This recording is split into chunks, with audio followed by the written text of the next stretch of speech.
Good morning, কেমন আছো সবাই? আমার শরীর তো কদিন খুবই অসুস্থ ছিল, সেই জন্য কোনো ভিডিও আমি দিতে পারিনি। তো আজ ভাবলাম চলো একটা ভিডিও করা যাক। তো সকাল সকাল বাগানে আসলাম ঘুম থেকে উঠে, এসে দেখি এখানে কাঁঠাল পাড়া হচ্ছে। দেখো এইভাবে দড়ি দিয়ে কাঁঠাল পারলে নাকি একটা কাঁঠালও নষ্ট হয় না। তো এই কটা কাঁঠালই পাড়া হয়েছে। তারপরে আম পাড়তে উঠেছে। তো গাছটা অনেক বড় ছিল, এইভাবে ব্যাগে করে আম পারলে নাকি আম পেড়ে নিল আর কি। তো আমি সকাল সকাল চলে আসলাম, ঘরে স্নান সেরে পুজোটা করে নিলাম। আর শরীর অসুস্থর জন্য কয়েকদিন ভালো করে রান্না বান্না করতে পারিনি। আজকে বেশ কয়েক রকম রান্নাও করেছি, খাওয়া দাওয়া হয়ে গেছে। এখন বাজে বিকেল 4টে আর এখন যাচ্ছি ছেলের সাথে তবলার প্রোগ্রামে।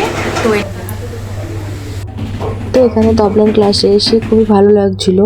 এখানে একটা এক্সাম হচ্ছিল স্টুডেন্টদের, তো ওরা বেশ সুন্দর তবলা বাজাচ্ছিল। তো আমরা প্রোগ্রাম দেখে তারপরে প্রোগ্রাম শেষে আমরা বাড়ি চলে এসেছি।